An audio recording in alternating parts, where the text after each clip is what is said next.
Bonjour et bienvenue sur cette vidéo. Aujourd'hui, nous allons voir les différentes questions posées au permis de conduire.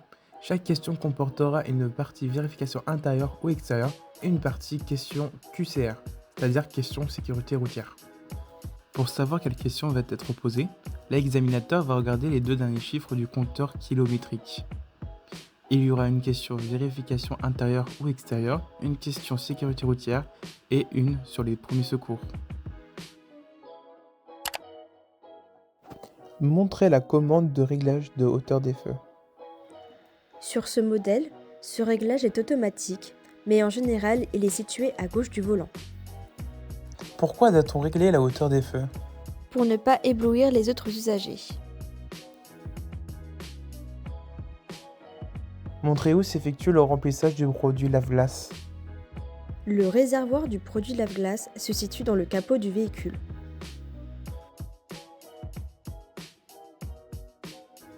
Pourquoi est-il préférable d'utiliser un liquide spécial en hiver? Pour éviter le gel du liquide.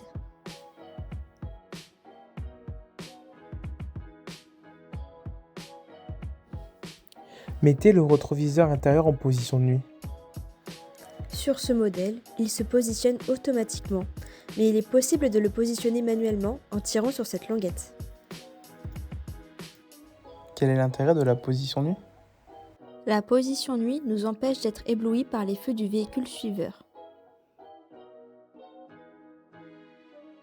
Contrôlez l'état du flanc sur l'un des pneumatiques. Les pneumatiques doivent être en bon état. Toute anomalie doit être signalée.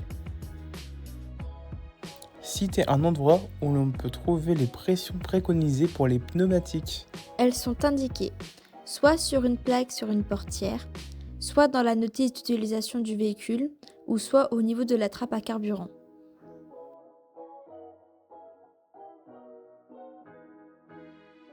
Faites fonctionner les essuie-glaces avant du véhicule sur la position la plus rapide. Il suffit de relever la commande d'essuie-glace de 2 crans vers le haut. Comment détecter leur usure en circulation? En cas de pluie, lorsqu'il laisse des traces sur le pare-brise. Vérifiez l'état et la propreté des plaques d'immatriculation. Il faut vérifier les plaques à l'avant et à l'arrière en s'assurant qu'elles soient propres et en bon état. Toute anomalie doit être signalée. Quelles sont les précautions à prendre en cas d'installation d'un porte-vélo? La plaque d'immatriculation et les feux doivent être visibles. Vérifiez la présence du gilet de haute visibilité. On peut le trouver dans la boîte à gants, dans une portière. En cas de panne ou d'accident, quel autre accessoire de sécurité est obligatoire? Le triangle de présignalisation est également obligatoire. Montrez où s'effectue le contrôle du niveau du liquide de frein. On vérifie le niveau grâce au repère sur le récipient. Le niveau doit se situer entre le minimum et le maximum. Quelle est la conséquence d'un niveau insuffisant du liquide de frein? Il peut entraîner une perte d'efficacité du freinage. Vérifiez la présence du certificat d'immatriculation du véhicule ou carte brise. Ce document est obligatoire. Il peut être demandé lors d'un contrôle des forces de l'ordre.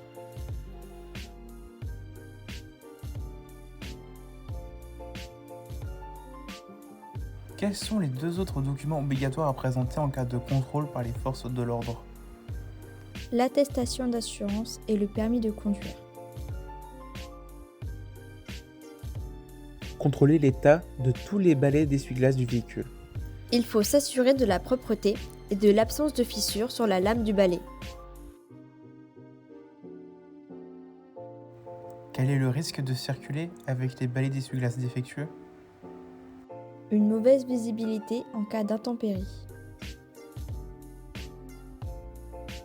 Montrez l'indicateur du niveau de carburant. On peut voir cet indicateur sur le tableau de bord du véhicule. Quelles sont les précautions à prendre lors du remplissage du réservoir? Lors du remplissage du réservoir, il faut arrêter le moteur, ne pas fumer et ne pas téléphoner.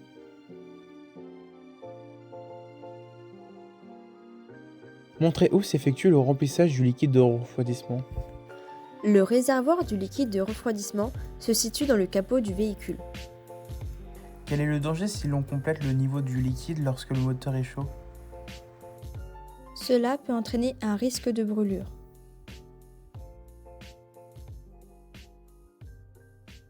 Actionnez le dégivrage de la lunette arrière et montrez le voyant ou le repère correspondant. Pour actionner le dégivrage de la lunette arrière, il suffit d'appuyer sur ce bouton. Quelle peut être la conséquence d'une panne de dégivrage de la lunette arrière?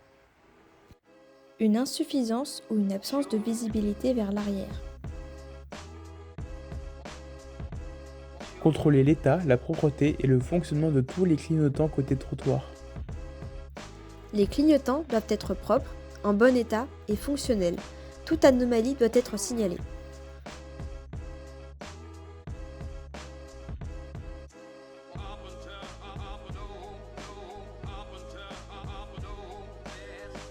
Quelle est la signification d'un clignotement plus rapide? Un clignotement plus rapide peut signifier un non-fonctionnement de l'une des ampoules. Montrez le voyant d'alerte signifiant une pression insuffisante d'huile dans le moteur. Sur ce modèle, un triangle générique apparaît, suivi d'un message d'alerte. Quelles sont les conditions à respecter pour compléter le niveau d'huile? Pour contrôler le niveau d'huile, il faut que le moteur soit froid et être sur un terrain plat. Contrôlez l'état, la propreté et le fonctionnement du ou des feux de brouillard arrière. Il faut s'assurer de la propreté, de l'état et du fonctionnement des feux de brouillard arrière. Toute anomalie doit être signalée. Dans quel cas les utilise-t-on? Par temps de brouillard et de neige. Vérifiez la présence de l'éthylotest. Il faut veiller à ce que l'éthylotest ne soit pas expiré. À partir de quel taux d'alcoolémie en période de permis probatoire est-on en infraction? 0,2 g par litre, c'est-à-dire 0 verre, car dès le premier verre, ce seuil peut être dépassé. Contrôlez l'état, la propreté et le fonctionnement des feux de détresse à l'avant et à l'arrière. Il faut s'assurer de la propreté, de l'état et du fonctionnement des feux de détresse. Toute anomalie doit être signalée. Dans quel cas doit-on les utiliser? On doit les utiliser en cas de panne, d'accident ou de ralentissement important. Montrez la commande de réglage du volant. Une fois la commande activée, le volant peut être réglé en hauteur et en profondeur. Pourquoi est-il important de bien régler son volant? Citez 2 exemples. Le confort de conduite, l'accessibilité aux commandes, la visibilité du tableau de bord et l'efficacité des airbags. Contrôlez l'état, la propreté et le fonctionnement des feux de route. Il faut s'assurer de la propreté, de l'état et du fonctionnement des feux de route. Toute anomalie doit être signalée. Citez un cas d'utilisation de l'appel lumineux. Pour avertir de son approche, en cas de danger ou à la place de l'avertisseur sonore. Positionnez la commande pour diriger l'air vers le pare-brise.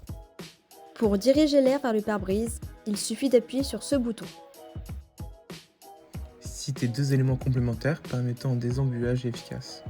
On peut utiliser la commande de vitesse de ventilation, la commande d'air chaud ou la climatisation.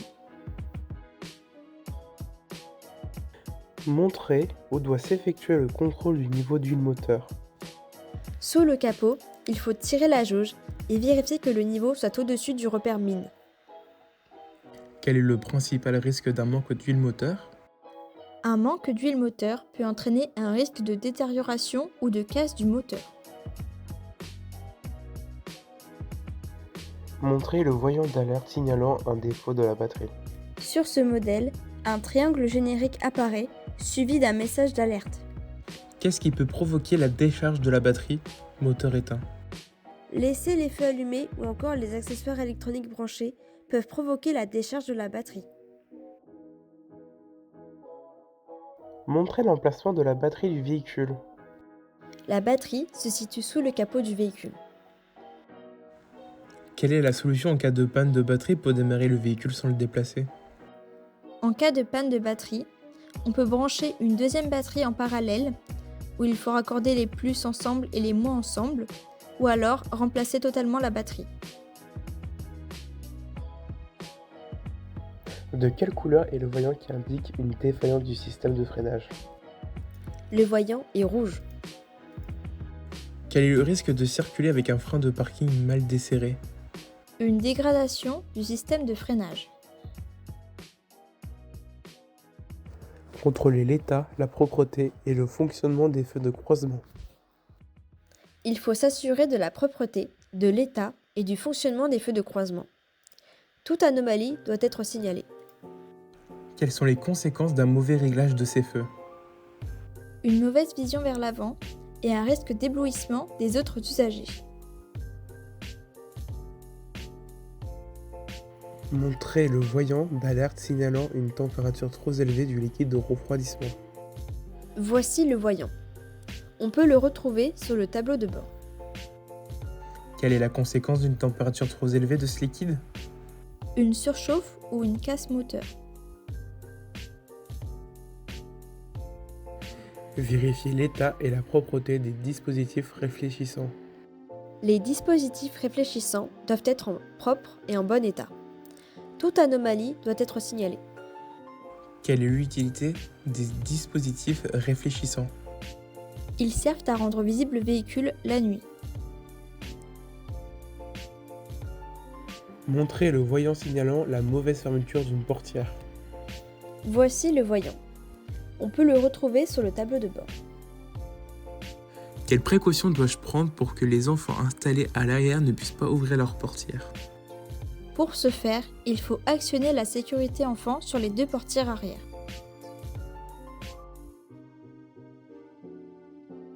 Contrôler l'état, la propreté et le fonctionnement des feux de position à l'avant et à l'arrière du véhicule. Il faut s'assurer de la propreté, de l'état et du fonctionnement des feux de position. Toute anomalie doit être signalée. Par temps clair, à quelle distance doivent-ils être visibles? Ils doivent être visibles à 150 mètres. Actionnez les feux de détresse. Pour actionner les feux de détresse, il suffit d'appuyer sur le bouton représentant un triangle. Quand les utilise-t-on? On doit les utiliser en cas de panne, d'accident ou de ralentissement important. Sur le flanc d'un pneumatique, désignez le repère du témoin d'usure de la bande de roulement. Le repère du témoin d'usure est ici représenté par un triangle. Qu'est-ce que l'aquaplanage et quelle peut être sa conséquence? C'est la présence d'un film d'eau entre le pneumatique et la chaussée, pouvant entraîner une perte de contrôle du véhicule. Montrez la commande permettant d'actionner le régulateur de vitesse. Pour actionner le régulateur, il faut appuyer sur le bouton 2 fois et ensuite faire des à-coups vers le haut pour augmenter la vitesse et vers le bas pour la diminuer. Sans actionner la commande du régulateur, comment le désactiver rapidement? Pour le désactiver rapidement, on peut appuyer sur la pédale de frein ou d'embrayage.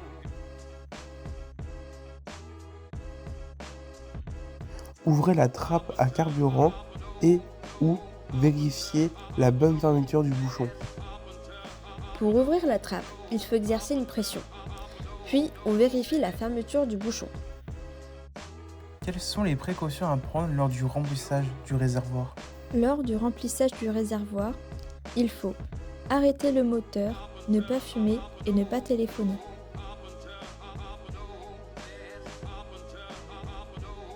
Sans l'actionner, montrez la commande de l'avertisseur sonore. Elle se situe sur le volant, représentée par une icône de klaxon. Dans quel cas peut-on utiliser l'avertisseur sonore en agglomération?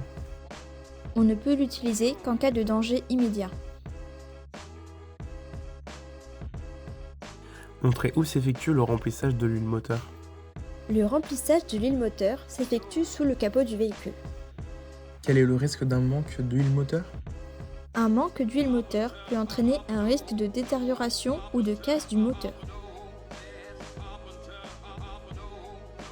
Montrez la commande permettant de désactiver l'airbag du passager avant. Dans ce modèle, elle se situe dans la boîte à gants et nécessite la clé du véhicule. Dans quelle situation doit-on le désactiver? On doit le désactiver lors du transport d'un enfant à l'avant dans un siège auto, dos à la route. À l'aide de la plaque indicative, donnez la pression préconisée pour les pneumatiques arrière, véhicule chargé. Il faut trouver la plaque dans la portière, puis lire la ligne où il y a le plus de charge. Ici, la pression devrait être à 2,7 bars. À quelle fréquence est-il préconisé de vérifier la pression des pneus? Chaque mois pour une utilisation normale de son véhicule et une fois avant chaque long trajet. Montrez le voyant signalant l'absence de bouclage de la ceinture de sécurité du conducteur. Voici le voyant. On peut le retrouver sur le tableau de bord. En règle générale, à partir de quel âge un enfant peut-il être installé sur le siège passager avant du véhicule? Un enfant peut être installé sur le siège passager avant du véhicule à partir de 10 ans.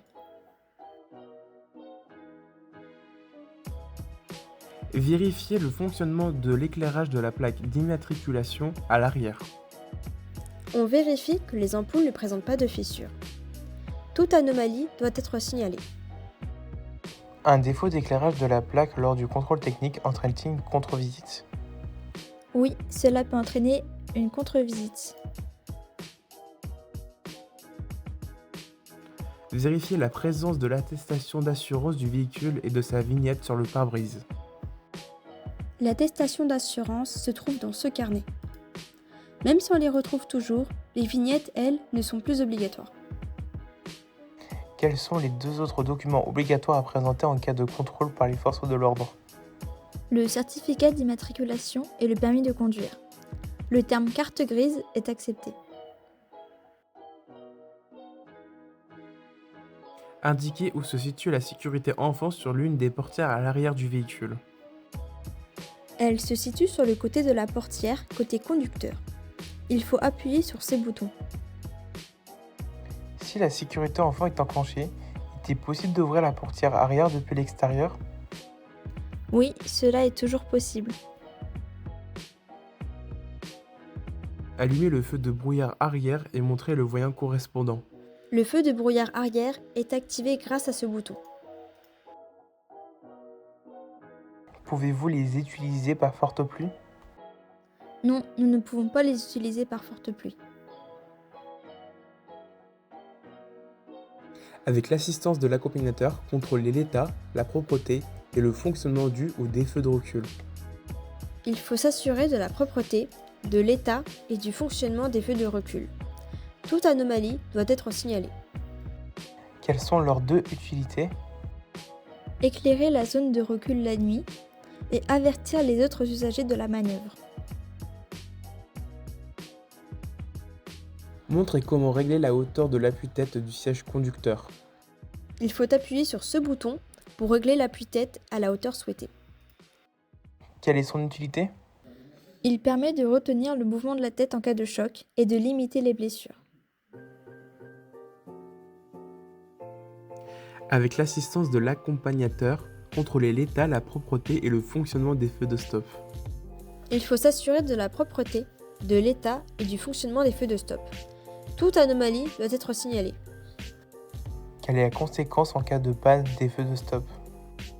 Cela entraîne un manque d'information pour les usagers suiveurs et donc un risque de collision.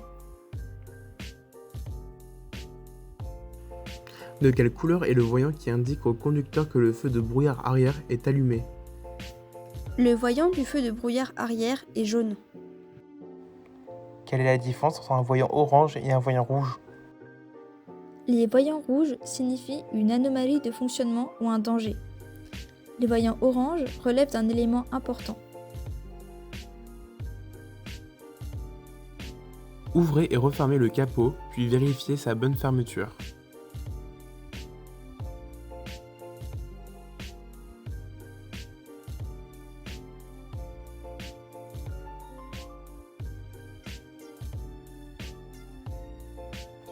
En roulant, quel est le risque d'une mauvaise fermeture du capot? Un risque d'ouverture du capot pouvant entraîner un accident.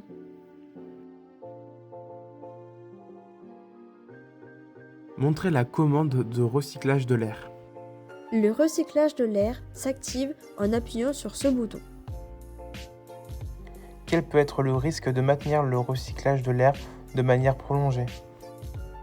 Un risque de mauvaise visibilité par l'apparition de buées sur les surfaces vitrées.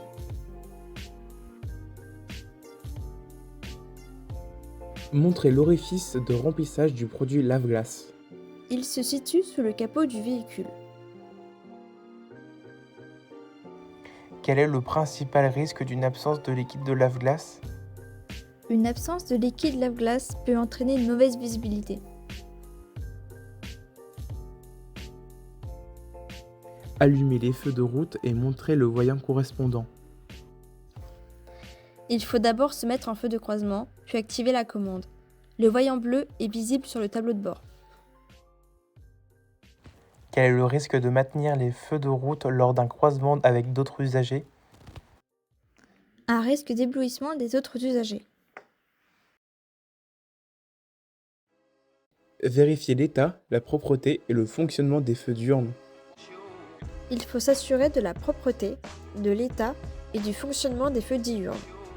Toute anomalie doit être signalée. Quelle est leur utilité? Les feux diurnes servent à rendre le véhicule plus visible le jour.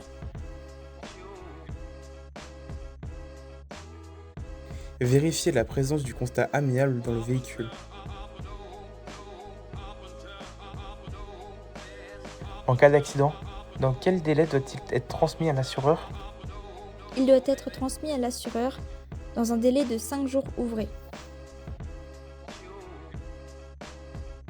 Vérifiez la présence du triangle de présignalisation. On le retrouve généralement dans le coffre.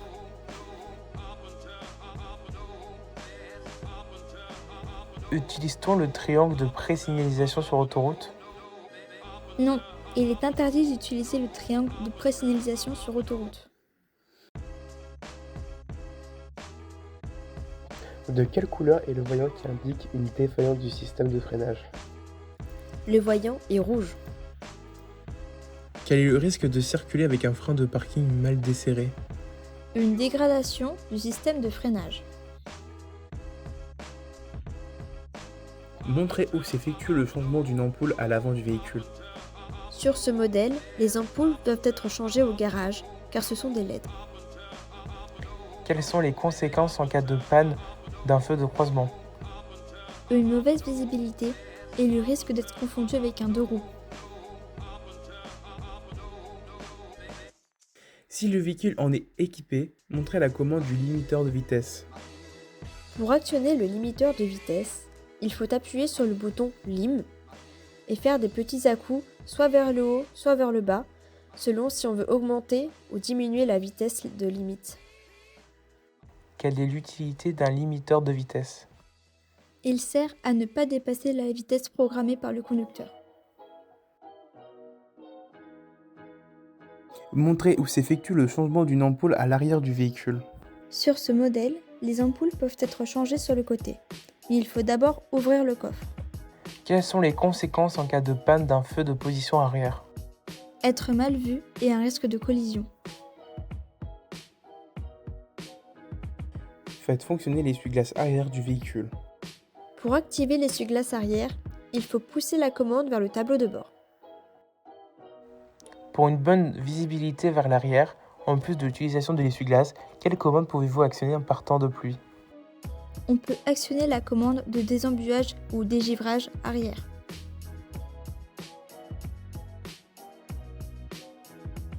Ouvrez et refermez le coffre, puis vérifiez sa bonne fermeture. Sur ce modèle, il existe une poignée pour fermer le coffre sans laisser de traces.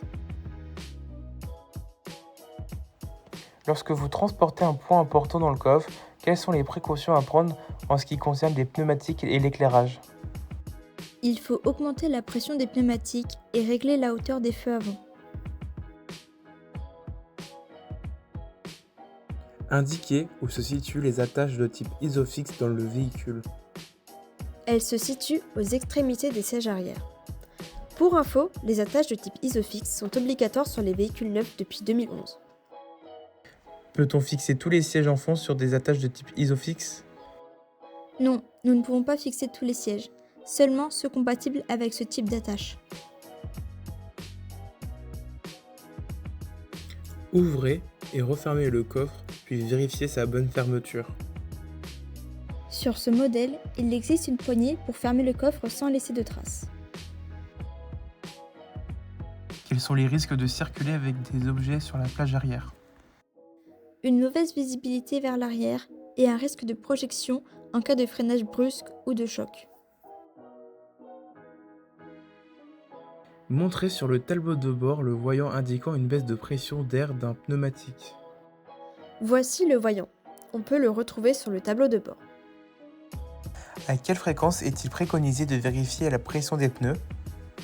Chaque mois pour une utilisation normale de son véhicule et une fois avant chaque long trajet.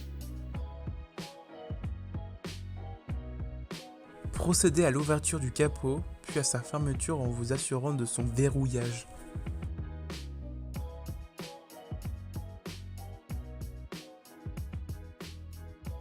Pour un capot s'ouvrant depuis l'avant du véhicule, quelle est l'utilité du dispositif de sécurité? Il sert à empêcher l'ouverture du capot en circulation en cas de mauvais verrouillage. Montrez la commande de réglage de hauteur des feux. Sur ce modèle, ce réglage est automatique, mais en général, il est situé à gauche du volant. Pourquoi doit-on régler la hauteur des feux? Pour ne pas éblouir les autres usagers. Montrez où se situent les gicleurs de lave-glace avant. Il se situe près des essuie-glaces. Quelle est la principale conséquence d'un dispositif de lave-glace défaillant? Une mauvaise visibilité due à l'impossibilité de nettoyer le pare-brise.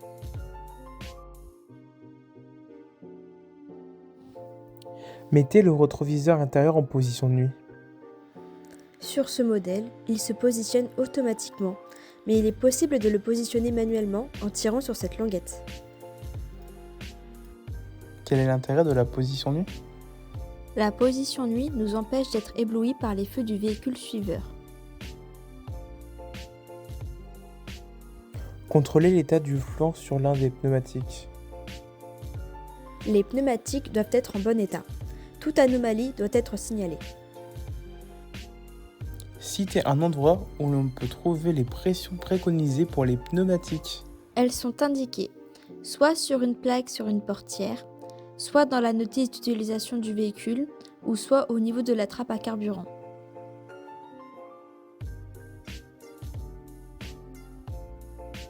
Faites fonctionner les essuie-glaces avant du véhicule sur la position la plus rapide. Il suffit de relever la commande d'essuie-glace de 2 crans vers le haut. Comment détecter leur usure en circulation?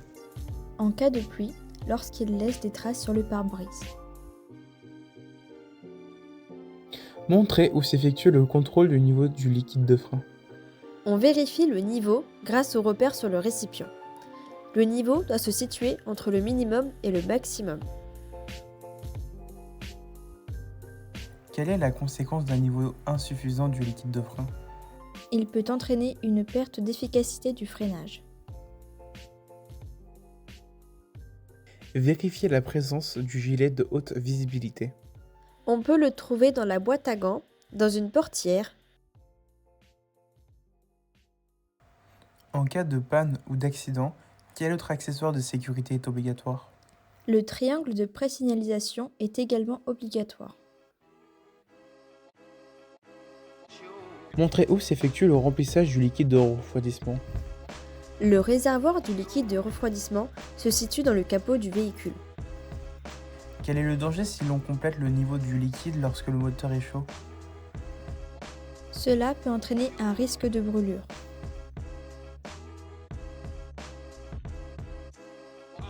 Actionnez le dégivrage de la lunette arrière et montrez le voyant ou le repère correspondant.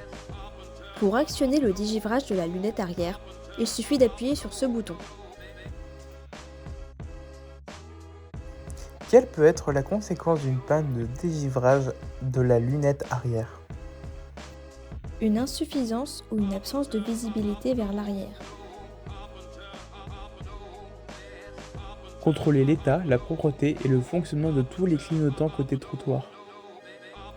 Les clignotants doivent être propres, en bon état et fonctionnels. Toute anomalie doit être signalée.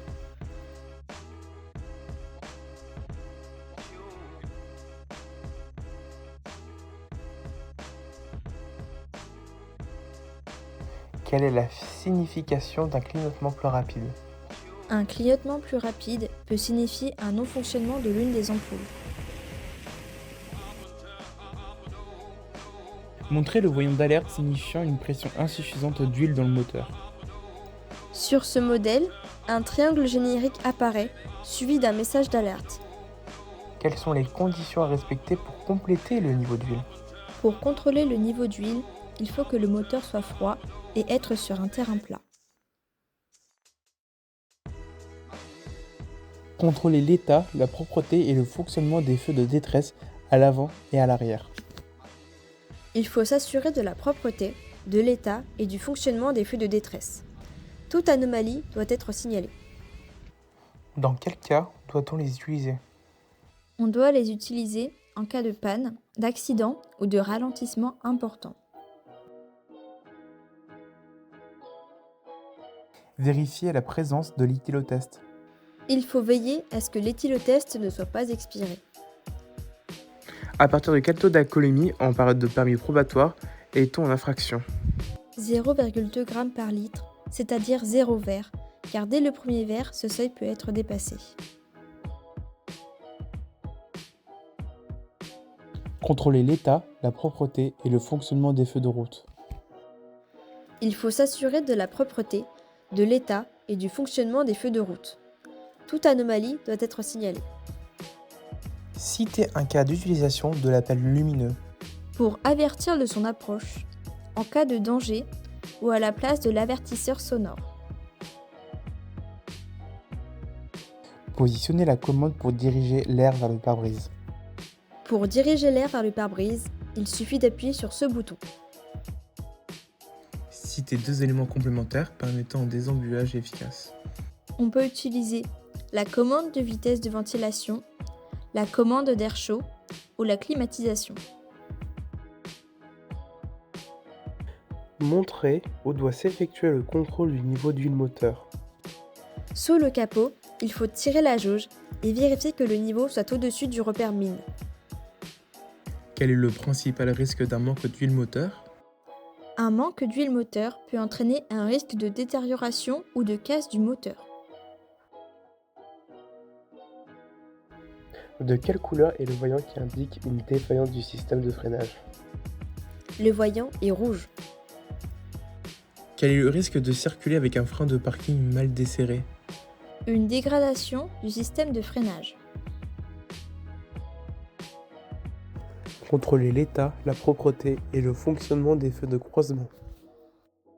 Il faut s'assurer de la propreté, de l'état et du fonctionnement des feux de croisement. Toute anomalie doit être signalée. Quelles sont les conséquences d'un mauvais réglage de ces feux? Une mauvaise vision vers l'avant et un risque d'éblouissement des autres usagers. Montrez le voyant d'alerte signalant une température trop élevée du liquide de refroidissement. Voici le voyant. On peut le retrouver sur le tableau de bord. Quelle est la conséquence d'une température trop élevée de ce liquide? Une surchauffe ou une casse moteur. Sur le flanc d'un pneumatique, désignez le repère du témoin d'usure de la bombe de roulement. Le repère du témoin d'usure est ici représenté par un triangle. Qu'est-ce que l'aquaplanage et quelle peut être sa conséquence? C'est la présence d'un film d'eau entre le pneumatique et la chaussée, pouvant entraîner une perte de contrôle du véhicule. Actionnez les feux de détresse. Pour actionner les feux de détresse, il suffit d'appuyer sur le bouton représentant un triangle. Dans quel cas doit-on les utiliser? On doit les utiliser en cas de panne, d'accident ou de ralentissement important. À l'aide de la plaque indicative, donnez la pression préconisée pour les pneumatiques arrière, véhicule chargé. Il faut trouver la plaque dans la portière, puis lire la ligne où il y a le plus de charge. Ici, la pression devrait être à 2,7 bars. À quelle fréquence est-il préconisé de vérifier la pression des pneus? Chaque mois pour une utilisation normale de son véhicule et une fois avant chaque long trajet. Montrez la commande permettant de désactiver l'airbag du passager avant. Dans ce modèle, elle se situe dans la boîte à gants et nécessite la clé du véhicule. Dans quelle situation doit-on le désactiver? On doit le désactiver lors du transport d'un enfant à l'avant dans un siège auto, dos à la route. Indiquez où se situe la sécurité enfant sur l'une des portières à l'arrière du véhicule. Elle se situe sur le côté de la portière, côté conducteur. Il faut appuyer sur ces boutons. Si la sécurité enfant est enclenchée, est-il possible d'ouvrir la portière arrière depuis l'extérieur? Oui, cela est toujours possible. Montrez le voyant signalant l'absence de bouclage de la ceinture de sécurité du conducteur. Voici le voyant. On peut le retrouver sur le tableau de bord. En règle générale, à partir de quel âge un enfant peut-il être installé sur le siège passager avant du véhicule? Un enfant peut être installé sur le siège passager avant du véhicule à partir de 10 ans. Avec l'assistance de l'accompagnateur, contrôlez l'état, la propreté et le fonctionnement des feux de stop. Il faut s'assurer de la propreté, de l'état et du fonctionnement des feux de stop. Toute anomalie doit être signalée. Quelle est la conséquence en cas de panne des feux de stop? Cela entraîne un manque d'information pour les usagers suiveurs et donc un risque de collision. Allumez le feu de brouillard arrière et montrez le voyant correspondant. Le feu de brouillard arrière est activé grâce à ce bouton. Pouvez-vous les utiliser par forte pluie? Non, nous ne pouvons pas les utiliser par forte pluie. Vérifiez l'état, la propreté et le fonctionnement des feux diurnes. Il faut s'assurer de la propreté, de l'état et du fonctionnement des feux diurnes. Toute anomalie doit être signalée. Quelle est leur utilité? Les feux diurnes servent à rendre le véhicule plus visible le jour. Montrez la commande de recyclage de l'air. Le recyclage de l'air s'active en appuyant sur ce bouton. Quel peut être le risque de maintenir le recyclage de l'air de manière prolongée? Un risque de mauvaise visibilité par l'apparition de buées sur les surfaces vitrées.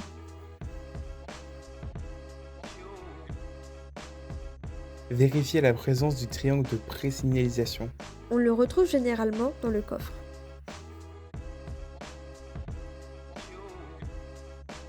Utilise-t-on le triangle de pré-signalisation sur autoroute? Non, il est interdit d'utiliser le triangle de pré-signalisation sur autoroute.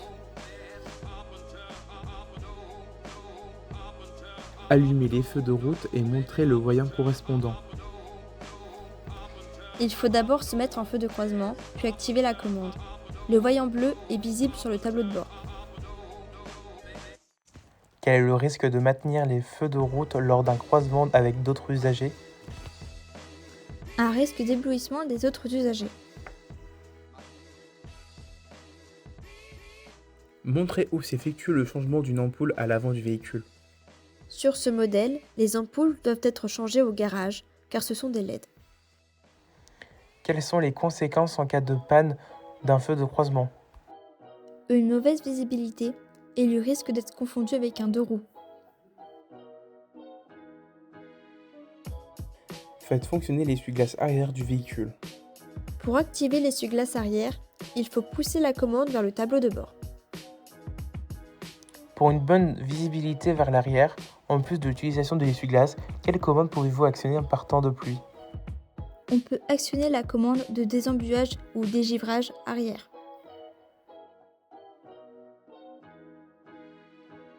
Montrez où s'effectue le changement d'une ampoule à l'arrière du véhicule. Sur ce modèle, les ampoules peuvent être changées sur le côté, mais il faut d'abord ouvrir le coffre. Quelles sont les conséquences en cas de panne d'un feu de position arrière? Être mal vu et un risque de collision. Montrer le voyant indiquant une baisse de pression d'air d'un pneumatique. Voici le voyant. On peut le retrouver sur le tableau de bord. À quelle fréquence est-il préconisé de vérifier la pression des pneus? Chaque mois pour une utilisation normale de son véhicule et une fois avant chaque long trajet. Montrer où se situent les gicleurs de lave-glace avant. Il se situe près des essuie-glaces. Quelle est la principale conséquence d'un dispositif de lave-glace défaillant? Une mauvaise visibilité due à l'impossibilité de nettoyer le pare-brise.